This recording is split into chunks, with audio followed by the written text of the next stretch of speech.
ननिया जिंदाबाद ननिया है जिंदाबाद नन ला ला ला ला ला ला ला धार के वर्षों चल भैया बोली ला। अरे छोड़ ओहो चलते नु बनी आदिशक्ति फिल्म्स नकारी बरिया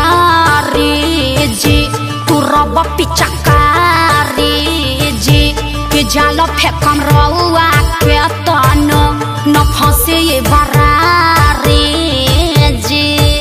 ए महंगा पलहंगा न लटाई घाटा लग जाई भाव उचित बताई छौ बहनी कराई ताजे तना रुपिया कहबू तो हके ओतने रुपिया दे सुन साली हो अब हवा कैसे पसेरी 2 रुपिया हो 2 रुपिया 2 रुपिया हो 2 रुपिया चोली रंगाई दे 2 रुपिया हो चोली रंगाई दे 2 रुपिया हो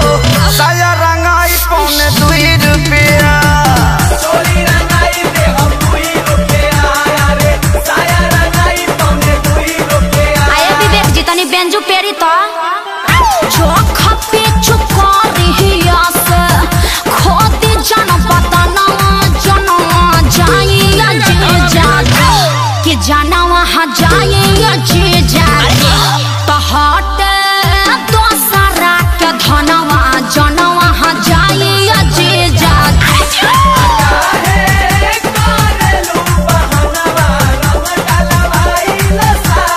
Come on oh yeah हाय रे टके जवानी हजेजो अतना मोलाई करवाए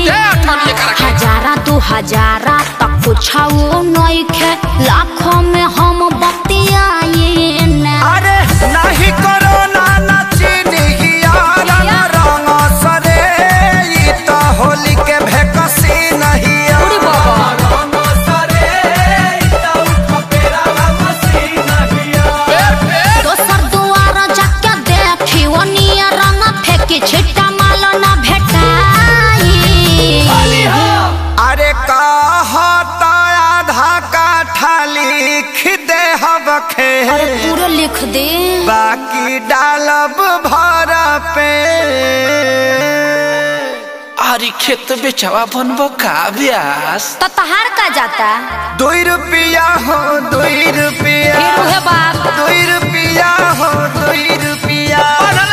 चोली रंगाई दे 2 रुपिया हो No. चोली रंगाई दे 2 रुपिया साया रंगाई पौने 2 रुपिया चोली रंगाई दे 2 रुपिया रे साया रंगाई पौने 2 रुपिया आया जीजा जी हरा सोहरा है बारी सबके खजाना पर बहजी जहाँ तू ने हम अरे कौन पार्टी फेंकता रे एकरा बहिन का बढ़िया देव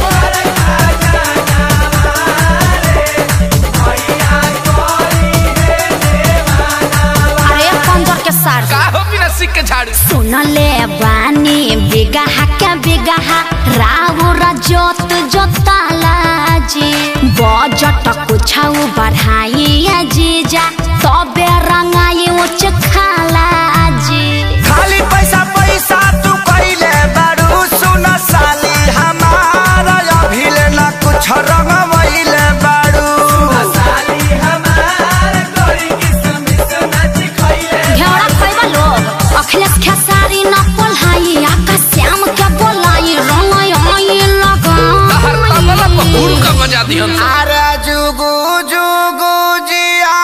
साली लाख बारी होली खेले गइलू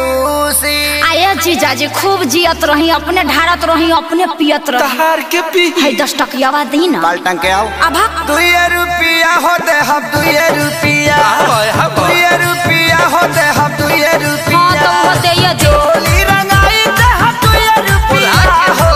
चोली रंगाई दे हम 2 रुपिया हो साया रंगाई पौने 2 रुपिया कौन फेंकता रे अपना बहिनिया को फेंकत